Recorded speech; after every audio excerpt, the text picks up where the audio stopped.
তো এই আলোচনাটা যারা বিয়ে করছেন রিসেন্ট তাদের কাজে লাগবে, আর যারা করেন নাই করবেন, শীঘ্রই করবেন, এদেরও কাজে লাগবে।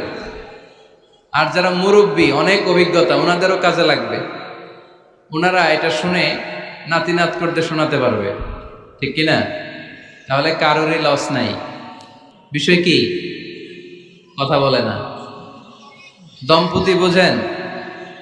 বুঝেন? স্বামী আর স্ত্রী বানায় যেজন মিস্ত্রি, সে বড় আজব কারিগর ও মনরে সে বড় কঠিন কারিগর, ঠিক কিনা? পৃথিবীর প্রথম দম্পতি হচ্ছে সাইয়েদনা আদম আলাইহিস সালাম আর হাওয়া আলাইহাস সালাম। পৃথিবীর প্রথম স্বামী আদম আলাইহিস সালাম, প্রথম স্ত্রী হাওয়া আলাইহাস সালাম। ওয়া কুলনা ইয়া আদম উসকুন আনতা ওয়া যাওজুকাল জান্নাহ। আল্লাহ বললেন, আদম তুমি আর তোমার জোড়া বা তোমার স্ত্রী দুজনে মিলে জান্নাতে থাকো। তাহলে ওনারা ছিলেন স্বামী আর স্ত্রী, ঠিক কিনা? তাহলে এই দাম্পত্য সম্পর্কটা এটা জান্নাতি সম্পর্ক। কি সম্পর্ক? উত্তর দিতে হবে। দৌলতপুরের ভাইরা রাগ করছেন আমার সাথে? শীত লাগতেছে? উত্তর দেওয়া যাবে আওয়াজ করে? হ্যাঁ, আওয়াজ করে উত্তর দিবেন, মুখে তালা মেরে বসে থাকা যাবে না। তাহলে পৃথিবীর প্রথম স্বামীর নাম কি? আদম আলাইহিস সালাম। পৃথিবীর প্রথম স্ত্রী হাওয়া আলাইহাস সালাম। এই দাম্পত্য সম্পর্কটা বড় মধুর, বড় গভীর, বড্ড ভালোবাসার, ঠিক কিনা?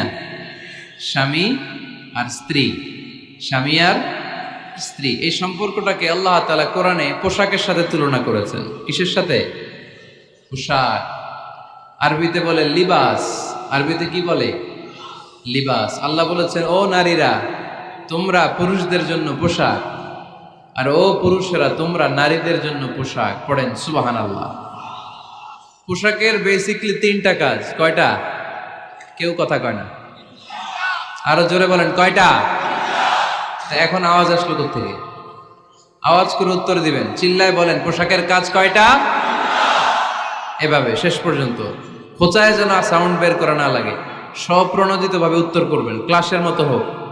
তিনটা কাজ। এক নম্বর কাজ হচ্ছে পোশাক ইজ্জতের আবরু, লজ্জাস্থান ঢেকে রাখে, ঠিক কিনা? আমাদের লজ্জাস্থান ঢেকে রেখেছে আমাদের পোশাক।